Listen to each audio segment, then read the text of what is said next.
नमस्कार दोस्तों, आज बात करेंगे कि अपने मेंटल और इमोशनल हेल्थ को हम कैसे इतना ठीक कर लें कि हम जो ज़िंदगी में चाहते हैं करना, उसको हम सुचारू रूप से कर सकें और इस तरह अगर सब लोग ऐसा करने लग जाएँगे तो समाज और देश सब आगे बढ़ेगा। हम सब अपने देश से बहुत प्यार करते हैं, लेकिन इसको आगे बढ़ाने में, देश को आगे बढ़ाने में ताकि ये प्रगति कर सके और इसके लिए हम सबका योगदान बहुत आवश्यक है। समाज का, देश का, इंडिविजुअली आप क्या अचीव करना चाहते हैं, उसके लिए आपका मेंटल हेल्थ, मानसिक स्वास्थ्य, डिप्रेशन और इमोशनल हेल्थ, भावनात्मक रूप से अगर आप ठीक नहीं हैं, हमेशा अंदर कुढ़न, जलन या ऐसा लगता है जैसे ज़िंदगी काट रही हूँ, ढो रही हूँ, इसको हम कैसे ठीक करें? तो पहला इसमें नंबर 1 आता है कि आप माइंडफुलनेस लेके आएँ। माइंडफुलनेस क्या है? सिंपली एक वर्ड है माइंडफुलनेस, लेकिन इसका अर्थ होता है कि हम जो कुछ भी कर रहे हैं उसमें सभी हमारे जो भी सेंस ऑर्गन्स हैं वो सभी एक साथ जुड़ के और उसको महसूस कर सकें और अपना योगदान दे सकें। मान लीजिए आप कुछ खाना खा रहे हैं, तो खाना तो आप खा रहे हैं, चबा रहे हैं, लेकिन आपका दिमाग कहीं और है, कुछ और बारे में आप सोच रहे हैं, आप महसूस ही नहीं कर पा रहे हैं कि जो पराठे आप खा रहे हैं वो कुरकुरे हैं, देखने में कितने अच्छे हैं, उसकी कितनी अच्छी सुगंध आ रही है। अगर ये सब महसूस नहीं होता है, तो आप मैकेनिकल ढंग से इसको सिर्फ़ खा रहे हैं और इसमें फिर उसका पचने में भी बहुत टाइम लगता है या फिर नहीं पचता है, क्योंकि आपका सेंस ऑर्गन्स और ब्रेन के साथ कोऑर्डिनेशन नहीं है। तो ये सिर्फ़ आप मैकेनिकली खा रहे हैं और यहाँ फिर माइंडफुलनेस नहीं है। माइंडफुलनेस तभी आएगी जब आप महसूस करेंगे कि खाना कितना सुगंधित है, इसकी अच्छी खुशबू आ रही है, कितना करारा पराठा है और इसको उँगलियों से आप छू पा रहे हैं तो कैसा महसूस हो रहा है, इसको देखने में कैसा लग रहा है। ये सारे sense organs with brain, brain को कैसा महसूस हो रहा है, इसका स्वाद कितना अच्छा है, इसको धीरे-धीरे खाएँ, इसका मज़ा लें, तभी ये कहलाता है माइंडफुल है। और आज की डेट में सब लोग इतने ज़्यादा बिज़ी हैं, पता नहीं कहाँ बिज़ी हैं, ये भी मुझे समझ नहीं आता। क्योंकि आप अगर बिज़ी हैं तो कोई भी एक काम जब कर रहे हैं तो उसमें पूरा ध्यान लगाइए, आपके सारे जितनी भी इंद्रियाँ हैं सब उसमें रम जाएँगी, तो आपको बहुत करने में उसको अच्छा लगेगा, मज़ा आएगा, लेकिन ऐसा नहीं हो पाता है। हम टीवी देख रहे होते हैं, इस और कुछ खा रहे होते हैं या किसी और का फ़ोन भी उठा लेते हैं, क्या आधा-अधूरा और लगता है जैसे कुछ हम जी ही नहीं पा रहे हैं, हम जीने का मज़ा ही नहीं ले रहे हैं। तो इस चीज़ को अगर आप ठीक कर सकते हैं, ये कैसे ठीक होगा? आप बहुत धीरे-धीरे कोई काम करें। एकदम अपने माइंड को आप बता दीजिए कि अभी मैं खाना खा रहा हूँ या मैं बागवानी कर रहा हूँ, तो मेरा पूरा ध्यान यहीं होगा। मोबाइल को उधर कहीं रख दीजिए आप, दूर। क्योंकि मोबाइल जो है वो आपका ध्यान भटकाने में नंबर 1 है। इसके बारे में मैं आगे भी बात करूँगी। एक तो ये है। तो पूरा धीरे-धीरे आप करेंगे ना तो आप उसको महसूस करिए, छू के देखिए, सूंघ के देखिए, आँखों से देखिए, इसके बारे में बात करिए, खाने का मज़ा लिया, बागवानी कर रहे हैं तो हाथों से आप पौधे को छुइए, उसका सुगंध लीजिए। है ना? तो ये धीरे-धीरे करके आपका माइंडफुलनेस जैसे ही आने लगेगा, वर्तमान में आप जीने लगेंगे, तो आपको बहुत अच्छा लगेगा। वो जो काम बहुत सक्सेसफुली आप कर लेंगे सफलतापूर्वक, तो उसका आनंद कुछ और ही होता है। नंबर 1 ये है माइंडफुलनेस। दूसरा है ग्रैटिट्यूड। मतलब आपके पास जो कुछ भी भगवान ने दिया है या आपने अर्जित किया है, उसके लिए हमेशा भगवान का शुक्रिया अदा करना।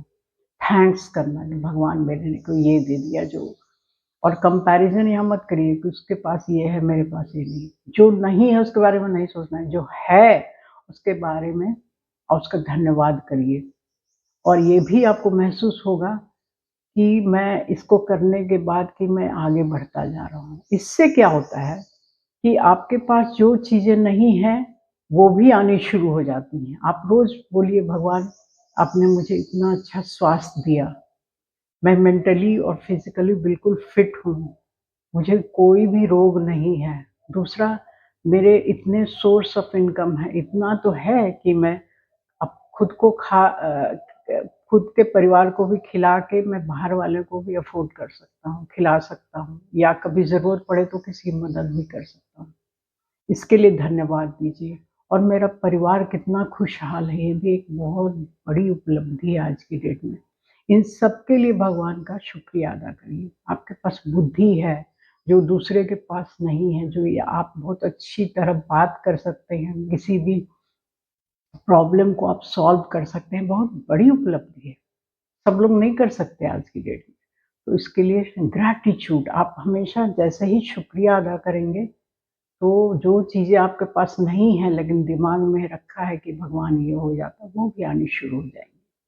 और फिर आप बहुत आपको खुशी महसूस होगी तो मेंटल हेल्थ ऑटोमेटिकली आपको आपका अच्छा हो जाएगा। तीसरी जो चीज़ है, वो है कि आप साँसों पे ध्यान दें, प्राणायाम करें आप। प्राणायाम करें और डीप ब्रीथिंग ये 5 मिनट का ही होता है।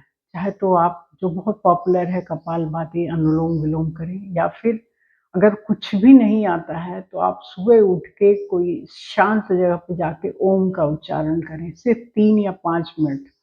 और जो शरीर में 7 चक्र होते हैं, अगर इसका भी आइडिया आपको नहीं है, तो फिर मूलाधार का पता होगा, आज्ञा चक्र जो यहाँ होता है उसका भी पता होगा। वहाँ पे ध्यान लगा के ओम, ओम करें।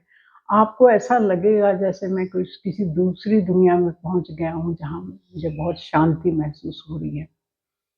और उसके अलावा फिर ज़ोर-ज़ोर से कोई प्राकृतिक जगह पार्क हो या जहाँ बहुत पेड़-पौधे हों, वहाँ जाके आप अ, ज़ोर-ज़ोर से साँस लीजिए।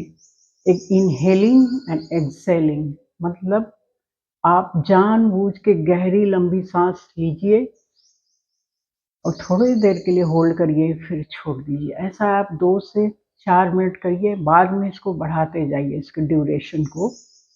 तो आपको ये धीरे-धीरे आपकी जो मेंटल हेल्थ है इतनी अच्छी हो जाएगी, जो अनावश्यक आप फ़ज़ूल-फ़ज़ूल सोचते रहते हैं, वो सब धीरे-धीरे कम हो जाएगा। और हमेशा भगवान को कहिए, आपकी शक्ति मेरे साथ हमेशा रहे भगवान, ताकि मैं जो भी करना चाहता हूँ उसको मैं सफलतापूर्वक कर लूँ। थोड़ी देर ज़रूर होएगी, मुझे कुछ सीखना होगा, स्किल सीखना होगा उसको पूरा करने, लेकिन मैं कर ज़रूर लूँगा। इस जीवन में तो कर ही लूँगा मैं। ये है तीसरी चीज़। चौथी चीज़ है कि जो भी गैजेट्स हैं हमारे पास, मोबाइल है, टीवी है, आईपैड है, जो भी है, जिनसे हम अक्सर कनेक्टेड रहते हैं, उन चीज़ों का एक ड्यूरेशन बनाइए कि इस टाइम के बाद मैं इसका यूज़ नहीं करूँ। जो भी करना है मुझे 7-8 बजे रात तक कर लेना है। या इसका फ़िक्स टाइम रखिए कि मैं सुबह में 2 घंटे करूँगा, शाम को इतने घंटे करूँगा। ज़रूर आजकल तो सब कुछ मोबाइल पे है, लेकिन आप दिन भर अगर मोबाइल लेंगे तो आपका मेंटल हेल्थ बहुत खराब हो जाएगा। एक तो कि हमेशा आपने जो चीज़ें वहाँ देखी हैं उसके बारे में सोचते रहेंगे और दूसरा है कि आपको नींद प्रॉपर्ली नहीं आएगी क्योंकि इसकी जो रेडिएशंस निकलती है मोबाइल की, टीवी की, वो हमारे ब्रेन को नुकसान पहुँचाती हैं। आपकी स्लीप पूरी तरह डिस्टर्ब होती है। ऐसे 2 घंटे के बाद फिर आपका नींद उचट गया, फिर एक बार नींद आई, फिर उचट गया, फिर नींद आ ही नहीं रही है। तो इस तरह करके आपका जो मेंटल हेल्थ तो खराब हो ही रहा है, शारीरिक जो भी स्वास्थ्य है आपका वो भी खराब होगा, फिज़िकल हेल्थ भी खराब हो जाएगा। तो इन बातों का ध्यान करके आप फिक्स टाइम रखिए कि 8 बजे के बाद मैं इसको यूज़ नहीं करना है। किसी दूसरे कमरे में या दूसरी जगह रख दीजिए, ताकि मन में कोई बात भी आए कि ज़रा देख ले इसने क्या रिप्लाई दिया है या ये कहाँ क्या हुआ मेरा। ये सब बात आप बहुत आलसी महसूस करेंगे, अब कौन जाए दूसरे कमरे में लेने। इस तरह आपका धीरे-धीरे उससे एक निश्चित सुबह उठ के फिर आप देख लीजिए आपको जो भी देखना था, लेकिन हमेशा है कि रात को बगल में ही फ़ोन रखा तकिए के बगल में, जब मन किया जब खोल के हम देख रहे हैं हमको जो ये अच्छा नहीं है। इससे मेंटल हेल्थ आपका नहीं सुधरेगा। अच्छा, ये हो गया। और लास्ट में मैं ये बोलना चाहती हूँ कि हमेशा इस जो डिजिटल वर्ल्ड है, इसके अलावा भी जब आप मोबाइल या कुछ भी यूज़ नहीं कर रहे होते हैं, तो एक कुछ अपना एक हॉबी उसको डेवलप करिए। जैसे आपके पास कोई पेट है, कुछ भी पाल रखा है, उसके साथ टाइम स्पेंड करिए, आधा घंटा, पौना घंटा, जो भी है। या फिर कि गरीबों में कुछ खाना बाँटिए, महीने में जितना अफ़ोर्ड कर सकते हैं, कुछ खाना बाँट दीजिए।